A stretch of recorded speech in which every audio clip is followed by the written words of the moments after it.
In the spring of 2005, I was walking among the dead until I broke. I was walking among the dead because the survivor in me, the scrappy, badass, gritty, get yourself and your future children up out of this cycle of poverty survivor in me, had disappeared. This had never happened. The survivor in me always showed up. Not to put too fine a point on it, but I did have more than my fair share of stories to choose from for this I Survived event. Stories that, experiences that featured me doing things like being in a car, careening off a mountain road down an embankment toward the icy rushing waters of the Wallowa River. Or a 15-year-old me in another car in the middle of the night with 4 men I did not know, one of whom held a knife at my throat while another one turned left down an alleyway. The survivor in me had plenty of opportunities to bail, but she always showed up. She showed up 1 year earlier in March of 2004, when the strongest man I know, the only father figure I had ever known as a child, needed help.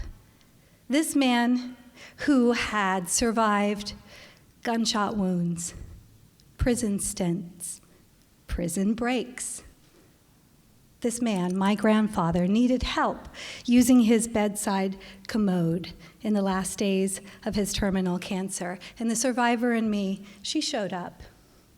And she showed up again in June of 2004, a couple of months later, when I had to move heaven and earth to somehow find, acquire, release, and have transported slides with the biopsy results of my mother's cancerous tumors to arrive by 5 p.m. the next day at the National Institutes of Health in Washington, D.C., in the hopes that the window wouldn't close before she could be and was eventually enrolled in the only promising protocol for her late-stage, very aggressive breast cancer. And when her life depended on it, the survivor in me, she showed up and she got that done. She showed up in July to hold me up as I said my last goodbyes to my papa. And on October 11th of 2004, when, as the durable and healthcare power of attorney for my mother, it fell to me to sign the paper to release the body of my newly deceased 51-year-old mother, to release my mother's body to cremation. Only the survivor in me could hold that pen. She always showed up. But on April 1st, 2005, I was called into a room at Miami Valley Hospital, and it wasn't a hospital room.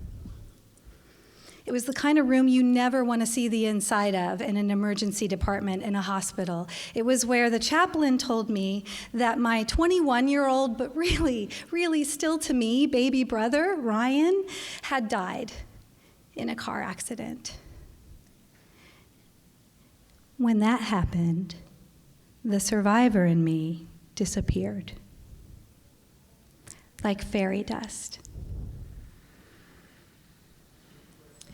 When I broke, I was standing in the basement of the house I shared with my boyfriend.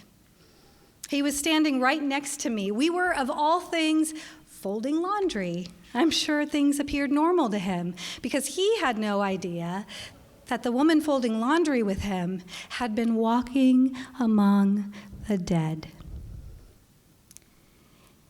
In the days and weeks after Ryan died, unbeknownst to anyone who knew me, I spent long hours every day constructing, creating, and inhabiting a better than real life world.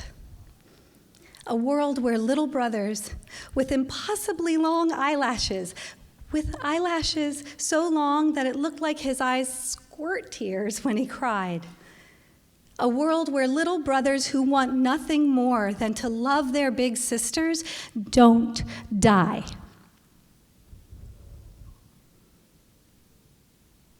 Ryan stayed with us in the days before he passed away, so he had a toothbrush at our house. Every morning, I got up and ran his toothbrush under water so that later I could look at it and let myself have the impression that it had been used recently. When my boyfriend wasn't home, I would call Ryan's name like a question, "Ryan?" Because it made me feel like the silence afterwards was just temporary, like he just stepped out.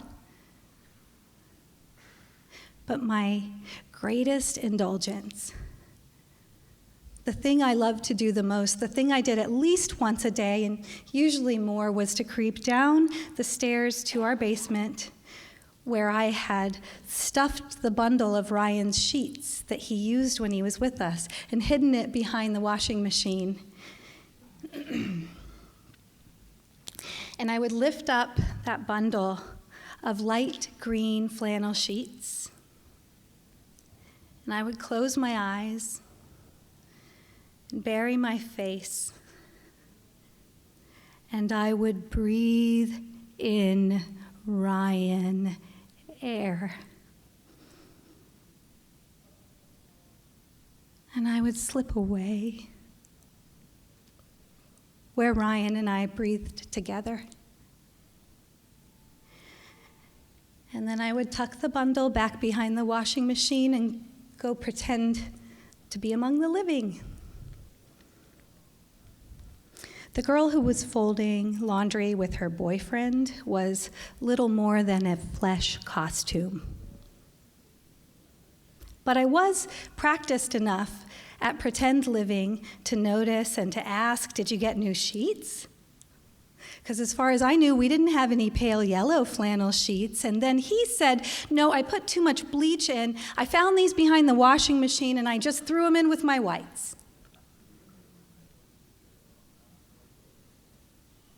I broke.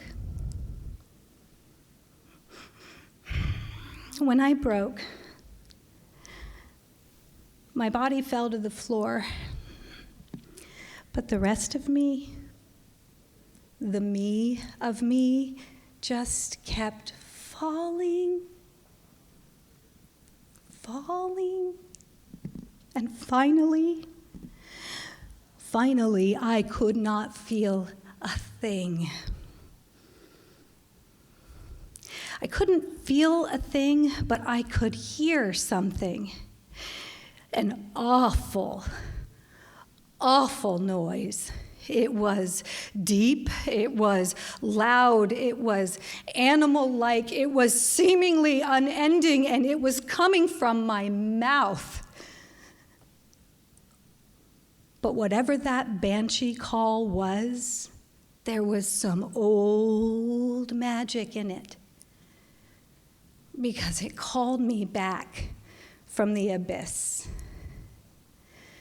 I became aware that somewhere deep down inside, something was trying to send up a signal.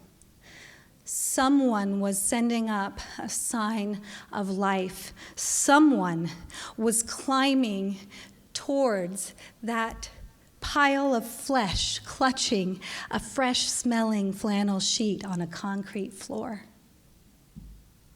"Hold on," she seemed to say.